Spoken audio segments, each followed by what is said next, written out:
Hi, Darin Mangum here, the PPM attorney. I thought I'd chat a little bit today about websites. Websites can be potentially two things. One, it could be very much a strategic advantage to finding investors.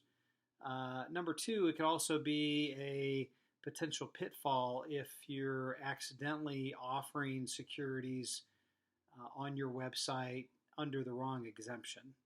Um, Now, obviously, if you're doing a 506c offering and you are publicly soliciting investors, certainly the website is a great tool to have. Um, you definitely still want to make sure, though, that the investors that you are potentially targeting with a message on your website, that it is available only to accredited, and make sure it says for accredited investors only, and that you, before you actually get into the details of the investment or offer them materials, you at least have them fill out a suitability questionnaire on the website. And that way, that's at least the initial steps to verify that they are accredited. It's not the last step because obviously 506c requires you to verify that they are in fact accredited if they're investing. And so, but at least you want them to make those representations before you just lay out all your documents on your website.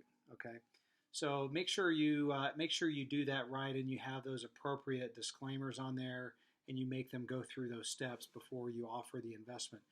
You can certainly advertise that, hey, we're offering like an 8% preferred return, or whatever it happens to be for accredited investors only. Click here. Have them go through the verification. At least the first stages of the verification process. Again, your job's not over because, again, you still have to, have actual evidence that they are accredited, not just their representation, but you have to have, again, copy of their tax return, letter from their CPA, these kind of things to verify that they're accredited, right? Now, obviously, if you're doing a 506B offering, excuse me, or if you're just doing, a private offering exemption, your website can still be a tool to show that you know what you're doing. Obviously, you can show that you are an expert in your field, but you can't have anything on the website that is an invitation for them to contact you about investing.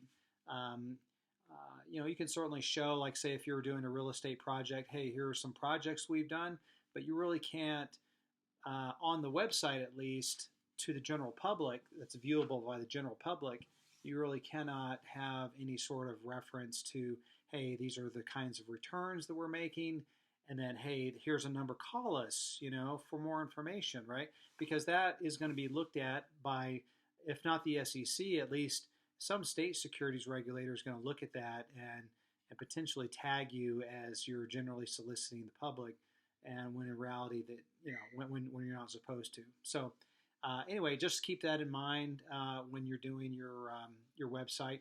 Again, if you're one of my clients and I'm doing a PPM for you, certainly I'm able to look at your website and guide you through that process. I often I often work closely with your website design folks, whoever that happens to be, just to do a comprehensive review of the website.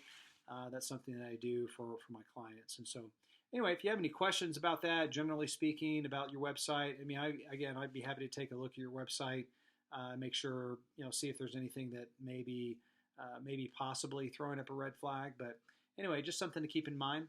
Again, you can call me on my cell phone. That's 801-787-9072 to talk about your private placement memorandum or what kind of offering you're contemplating doing, and I'd be happy to chat with you. Thank you for watching. Thanks.